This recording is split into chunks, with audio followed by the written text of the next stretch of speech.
Good afternoon बच्चों। आज मैं आपको डैडिक कम्युनिकेशन है उसके बारे में बताती हूँ।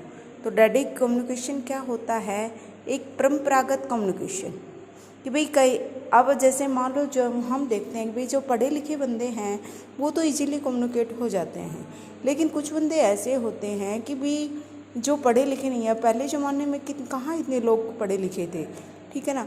तो वो लोग पढ़े लिखे नहीं थे, तो वो एक दूसरे से किस तरह से इंटर रिलेट होते थे, ठीक है ना, किस तरह से वो एक दूसरे से कम्युनिकेशन करते थे, ठीक है।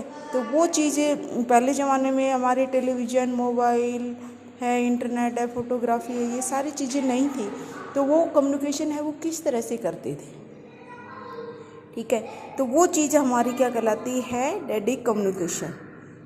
या फिर जैसे हम देखते हैं कि भी हमारे जो दादा दादी होते हैं या मम्मी पापा होते हैं वो बच्चों को किस तरह से कम्युनिकेट होते हैं। जैसे फॉर एग्जांपल हम लेते हैं कि भी एक छोटा बच्चा है, ठीक है, तो माँ उससे किस तरह से कम्युनिकेट होती है। वो छोटा बच्चा बोलता थोड़ी है, लेकिन वो किस तरह से उससे को कम्युनिकेट होती है, कैसे उसको अपनी बात समझाती है, उसके लैंग्वेज, बॉडी लैंग्वेज है उसको किस तरह से समझती है। तो वही चीज़ें इसके अंतर्गत आती हैं।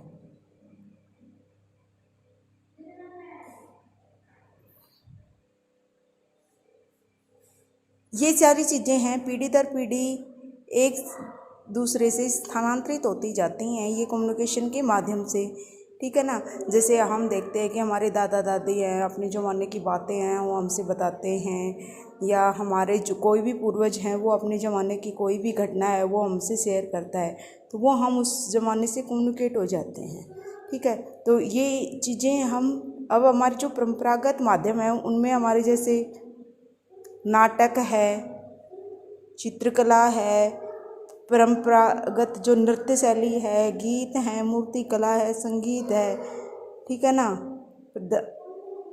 और जो हमारे प्रतीक हैं, सिंबल है, त्यौहार हैं, तो उनसे भी हम कहीं ना कहीं कम्युनिकेट हो रहे हैं, ठीक है। तो वो किस तरह से हम एक दूसरे से उसमें कम्युनिकेट हो रहे हैं।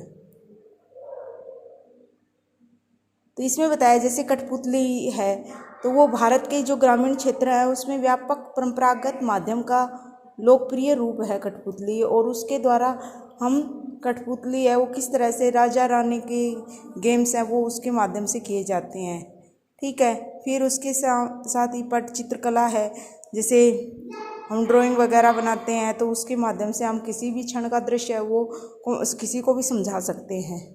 फिर आता है हमारा कथा कहना, कहानी कहने के माध्यम से भी हम एक दूसरे से कम्युनिकेट होते हैं कि भाई एक राजा था, एक रानी थी, एक ये था, उसके 4 बेटे थे, तो उससे भी हम उस ज़माने से कम्युनिकेट हो जाते हैं।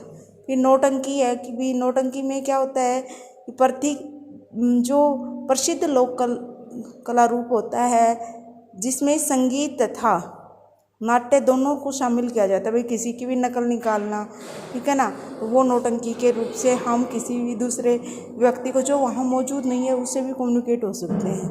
मेले और त्यौहार हैं उनमें भी वो भी हमारी परंपरा का कहीं ना कहीं स्रोत है, तो उनसे भी जुड़कर हम कम्युनिकेट हो सकते हैं। फिर उसके साथ साथ हमारे जो नृत्य हैं उनके माध्यम से भी हम अपनी परंपरा से जुड़े हुए हैं। लोकगीत हैं, ठीक है, उनके माध्यम से भी हम कहीं ना कहीं कम्युनिकेट हो रहे हैं, ठीक है। तो इस तरह से आज हमारा कम्युनिकेशन का जो माध्यम है वो धीरे धीरे चेंज हो रहा है।